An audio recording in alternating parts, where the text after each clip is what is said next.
যুদ্ধের প্রভাব এখন ক্রিকেট মাঠেও হঠাৎ করেই পাল্টে গেল ভেন্যু, বাতিল হলো জমকালো উদ্বোধন, আর সবচেয়ে বড় ধাক্কা, দর্শক শূন্য গ্যালারিতে শুরু হচ্ছে পাকিস্তান সুপার লিগ। এমন পরিস্থিতিতে মাঠে নামতে যাচ্ছেন মুস্তাফিজুর রহমান সহ বাংলাদেশের একাধিক তারকা। এখন একটাই, এই অস্বাভাবিক পরিবেশে কেমন হবে পারফরম্যান্স, আর কেন হঠাৎ এত বড় পরিবর্তন? চলুন জেনে নেই বিস্তারিত। ক্রিকেট মানেই উত্তেজনা, গ্যালারির গর্জন আর উৎসবের আমেজ, কিন্তু এবারের পিএসএলে দেখা যাবে একেবারে ভিন্ন চিত্র। যুদ্ধ পরিস্থিতির প্রভাব এবার সরাসরি আঘাত হেনেছে এই জনপ্রিয় ফ্র্যাঞ্চাইজি লিগে। মধ্যপ্রাচ্য জুড়ে চলমান ভূ রাজনৈতিক উত্তেজনা, যুক্তরাষ্ট্র, ইসরায়েল, ইরান এবং পাকিস্তান আফগানিস্তান সম্পর্কিত সংঘাত, এর প্রভাব পড়েছে পুরো এশিয়ার ক্রীড়াঙ্গনে, আর তারই সরাসরি ফল হিসেবে পিএসএলের আয়োজনেও এসেছে বড় পরিবর্তন। আগামী ২৬ মার্চ থেকে ৩ মে পর্যন্ত অনুষ্ঠিত হতে যাচ্ছে পিএসএলের ১১তম আসর, যেখানে অংশ নিচ্ছে মোট ৮টি দল এবং ৩৯ দিনে হওয়ার কথা ৪৪টি ম্যাচ।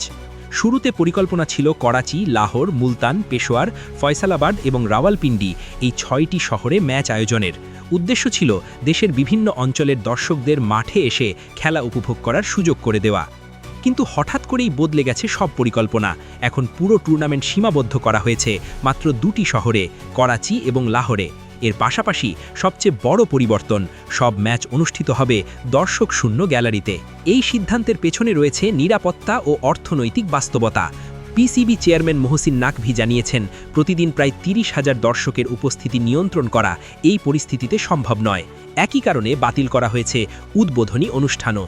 ২৬ মার্চ থেকে ৬ এপ্রিল পর্যন্ত প্রথম ১৪টি ম্যাচ অনুষ্ঠিত হবে লাহোরে, এরপর করাচিতে হবে পরবর্তী ১৫টি ম্যাচ, তারপর আবার লাহোরে ফিরবে টুর্নামেন্ট। কোয়ালিফায়ার রাউন্ড, যা আগে রাওয়ালপিন্ডিতে হওয়ার কথা ছিল, সেটিও এখন সরিয়ে আনা হয়েছে করাচি ও লাহোরে, আর ৩ মে ফাইনাল অনুষ্ঠিত হবে লাহোরের ঐতিহাসিক গাদ্দাফি স্টেডিয়ামে। এই টুর্নামেন্টে অংশ নিতে যাচ্ছেন বাংলাদেশের ৬ জন ক্রিকেটার, যার মধ্যে অন্যতম মুস্তাফিজুর রহমান। তিনি খেলবেন লাহোর কালান্দার্সের হয়ে। অন্যদিকে তানজিদ হাসান তামিম, শরীফুল ইসলাম এবং নাহিদ রানা খেলবেন পেশোয়ার জালমির হয়ে।